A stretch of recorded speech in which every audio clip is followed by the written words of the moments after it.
warahmatullahi wabarakatuh. Perkenalkan, kami dari kelompok 1 akan mempresentasikan tentang akuisisi antar perusahaan dan investasi pada entitas lain. Perkenalkan, nama kelompok kami 1 Muhammad Hairun Niam, 2 Febri Dwi Astuti 1911-2022-63, 3 Danang Hajunanto Susilo Utomo NIM 1911-2022-69, serta Eksa Mufliho Rizky dengan NIM 1911-2022-73. Definisi akuisisi yaitu pergantian pemilik atau perubahan siapa yang mendominasi dari saham perusahaan tersebut. Dengan kata lain, pengertian akuisisi adalah pengambil alihan saham dan atau pengambil alihan kepemilikan suatu organisasi privat, profit making, dan aset perusahaan oleh perusahaan lainnya.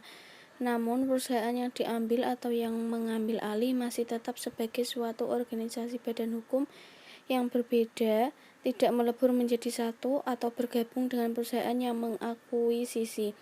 Jadi, akuisisi lebih kepada pengambil alihan kekuasaan suatu perusahaan dengan cara menguasai sebesar saham perusahaan atau aset perusahaan tersebut. Model akuisisi yaitu akuisisi horizontal dan akuisisi kongenerik, yaitu di antara akuisisi horizontal yaitu perusahaan atau seseorang dengan satu atau lebih perusahaan lainnya di mana kedua perusahaan tersebut mempunyai dua bidang bisnis yang sama. Akuisisi vertikal yaitu seseorang dengan satu atau lebih perusahaan lain di mana antara dua perusahaan tersebut masih dalam satu rantai produksi. 2. Akuisisi kongergenik yaitu di antar perusahaan atau seseorang satu atau lebih perusahaan lain di mana kedua perusahaan tersebut saling berhubungan tetapi bukan terhadap produk yang sama. Akuisisi konglomerat yaitu akuisisi di antara dua atau lebih perusahaan yang bisnisnya sama sekali tidak terkait. Perkembangan struktur usaha kompleks timbul karena perusahaan menjalankan usaha lintas negara, sistem hukum dan risiko yang berbeda-beda, sistem perpajakan yang berbeda. Perluasan usaha dan bentuk struktur organisasi. Ketika perusahaan meluaskan usahanya atau mengubah struktur organisasinya dengan mengakuisisi perusahaan lain atau menjadi divisi internal, struktur baru harus diteliti untuk menentukan prosedur pelaporan akuntansi yang sesuai. Oke, saya akan melanjutkan materi dari Mbak Febri. Perluasan usaha dan bentuk struktur organisasi. Ketika perusahaan meluaskan usahanya atau mengubah struktur organisasinya dengan mengakui sisi perusahaan lain atau melalui divisi internal, struktur baru harus diteliti untuk menentukan prosedur pelaporan akuntansi yang sesuai. Penggabungan usaha. Suatu penggabungan usaha terkait dengan penggabungan atas pengendalian kepemilikan dua atau lebih perusahaan sebelumnya merupakan entitas yang berbeda. Penggabungan usaha dapat mengambil satu dari beberapa bentuk penggabungan usaha dan dapat dilakukan dengan cara yang berbeda. Bentuk-bentuk penggabungan usaha yaitu sebagai berikut. Yang pertama, legal merger atau cukup disebut merger adalah penggabungan usaha di mana hanya ada nada satu perusahaan yang bertahan dari berbagai perusahaan yang bergabung dan perusahaan lainnya dibubarkan. Yang kedua yaitu legal konsolidasi atau cukup disebut dengan konsolidasi adalah penggabungan usaha di mana kedua perusahaan yang melakukan penggabungan usaha langsung dibubarkan dan aset serta kewajiban dari kedua perusahaan ditransfer ke perusahaan yang baru dibentuk. Yang ketiga yaitu akuisisi saham. Terjadi ketika sebuah perusahaan mengakuisisi saham berhak suara perusahaan lain dan perusahaan-perusahaan yang terlibat tersebut melanjutkan operasi perusahaannya sebagai entitas legal terpisah namun saling terkait. Metode untuk penggabungan usaha. Sehubungan dengan persyaratan penggabungan dan merekomendasikan adanya persetujuan dari pemegang saham, biasanya penggabungan seperti ini akan dilakukan dalam satu transaksi yang melibatkan pertukaran aset atau saham berhak bersuara.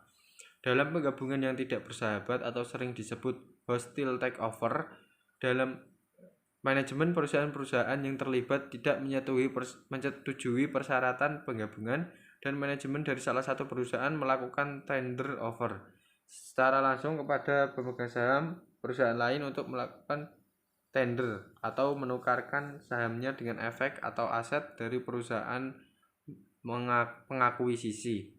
Jika saham yang ditender telah mencukupi, perusahaan pengakuisisi memperoleh kendali atas saham berhak suara dari perusahaan lain tersebut dan dapat mengangkat manajemen perusahaan dengan menggunakan hak suaranya. Proses spesifik yang digunakan dalam akuntansi penggabungan usaha yang bergantung pada apakah pada proses penggabungan dilakukan dengan mengakuisisi aset atau saham berhak suara dari perusahaan lain.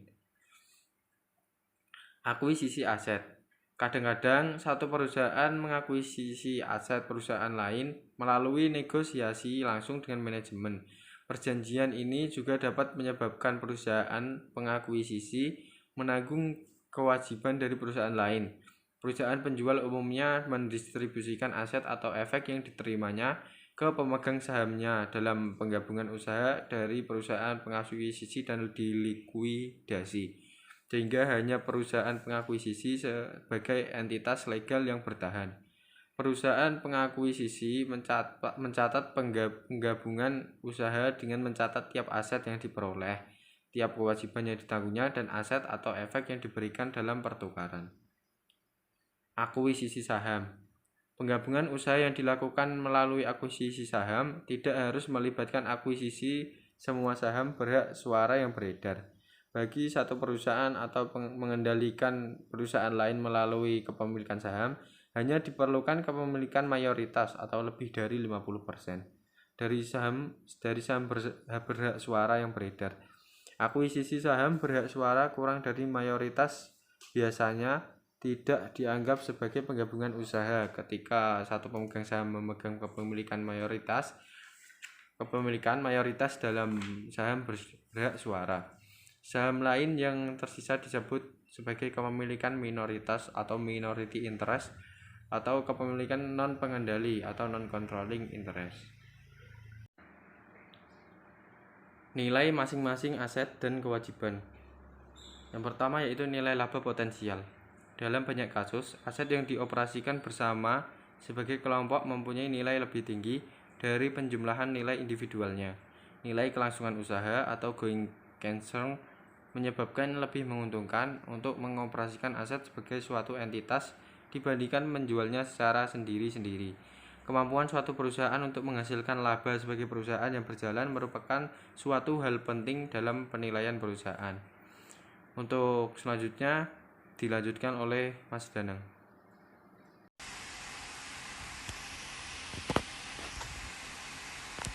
Oke, saya akan lanjutkan presentasi dari kelompok kami. Untuk metode lain, menilai suatu perusahaan adalah menghitung nilai sekarang dari arus kas masa depan yang diharapkan akan dihasilkan perusahaan. Metode ini mengharuskan adanya penentuan nilai dalam waktu dari arus kas masa depan dan mendiskontokan arus kas tersebut ke nilai sekarang pada tingkat bunga diskonto yang sesuai untuk perusahaan tersebut. Sebagai contoh, jika PT Bunaken diharapkan untuk menghasilkan arus kas 35 juta untuk tiap tahun selama 25 tahun, maka nilai sekarang dari perusahaan pada tingkat bunga diskonto 10% adalah Rp317.686.400. Untuk perhitungannya yaitu arus kas tahunan yang dihasilkan 35 juta. Faktor nilai sekarang anuitas 25 kali, pembayaran pada tingkat bunga 10% kali 9,07704. Nilai sekarang dari laba masa depan Rp317.696.400. Estimasi potensi laba masa depan memerlukan berbagai asumsi dan estimasi, sehingga tidak mengherankan pembeli dan penjual sering menemui kesulitan menyetujui nilai dari laba perusahaan di masa depan. Penilaian kepentingan yang diperlukan. Ketika satu perusahaan mengakuisisi perusahaan lain, harus diperhatikan nilai kepentingan atau consideration yang akan dipertukarkan. Tidak terlalu sulit jika kas yang digunakan dalam akuisisi, tetapi penilaian akan semakin sulit jika yang dipertukarkan adalah efek atau surat berharga atau sekuritas. Terutama jika efek tersebut adalah efek baru yang tidak diperdagangkan atau efek dengan fitur yang tidak biasa. Sebagai contoh, di Amerika Serikat, General Motor menyelesaikan akuisisi beberapa tahun sebelum menggunakan saham biasa seri B baru yang membayar dividen berdasarkan laba. Berikutnya dari perusahaan yang diakuisisi bukan dari laba General Motor secara keseluruhan. Beberapa perusahaan telah menggunakan obligasi tanpa bunga atau obligasi dengan bunga nol yang mempunyai nilai di bawah nilai nominal untuk mengkompensasi pemegang obligasi atas bunga perusahaan lain menggunakan berbagai jenis efek konversi. Kecuali efek tersebut atau efek lain yang dianggap ekuivalen diperdagangkan di pasar, maka perlu dibuat estimasi nilainya. Pendekatan yang biasa digunakan adalah menggunakan nilai dari efek yang sama yang mempunyai nilai pasar dan menyesuaikan nilai estimasi atas perbedaan fitur dari kedua efek tersebut. Akuntansi pembelian untuk penggabungan usaha. Pembelian suatu perusahaan pada dasarnya sama dengan pembelian aset atau kelompok aset lain. Ketika suatu aset dibeli, konsiderasi atau consideration diberikan sebagai ganti untuk hak kepemilikan atas aset yang dibeli. Prinsip yang diterapkan untuk pembelian perusahaan sama seperti pembelian aset secara individual atau kelompok aset. Penentuan harga beli. Ada 3 jenis biaya yang timbul dalam penggabungan usaha, yaitu biaya langsung, biaya pengeluaran efek, dan biaya tidak langsung dan umum. Semua biaya langsung sehubungan dengan pembeli perusahaan lain diperlakukan sebagai bagian dari total biaya perolehan perusahaan yang diakuisisi. Untuk ilustrasi perlakuan biaya yang timbul dari penggabungan usaha, asumsikan bahwa pada tanggal 1 Januari 2017, PT Intan membeli semua aset dan kewajiban PT Antara suatu merger dengan menerbitkan 10.000 lembar saham ke PT Antara dengan nilai nominal Rp10.000. Saham yang diterbitkan tersebut mempunyai nilai pasar Rp600 juta. PT Intan mengeluarkan biaya legal dan biaya penilaian sebesar Rp40 juta sehubungan dengan penggabungan usaha dan biaya penerbitan saham sebesar Rp25 juta. Total harga beli sama dengan nilai saham yang diterbitkan PT Intan ditambah biaya tambahan yang terjadi sehubungan dengan akuisisi aset. Nilai wajar saham yang diterbitkan 600 juta ditambah biaya akuisisi 40 juta sehingga total harga beli yaitu 640 juta rupiah. Saham yang diterbitkan PT Intan untuk melakukan penggabungan usaha dinilai pada nilai wajar dikurangi biaya pengeluaran saham dengan perhitungan sebagai berikut. Nilai wajar saham yang diterbitkan adalah Rp600 juta, biaya pengeluaran saham Rp25 juta. Jadi, nilai tercatat saham yaitu Rp600 juta dikurangi dengan Rp25 juta, sehingga hasilnya yaitu Rp575 juta. Sekian presentasi dari kelompok kami. Apabila ada kesalahan mohon dimaafkan. Untuk teman-teman yang belum paham atau ada sanggahan, silahkan memberi pertanyaan kepada kelompok kami dan memberi sanggahan atau pendapat terkait dengan presentasi dari kelompok kami melalui chat grup atau melalui LMS. Sekian presentasi dari kelompok kami. Apabila ada kesalahan mohon dimaafkan. Wabillahi taufiq wal hidayah. Wassalamualaikum warahmatullahi wabarakatuh.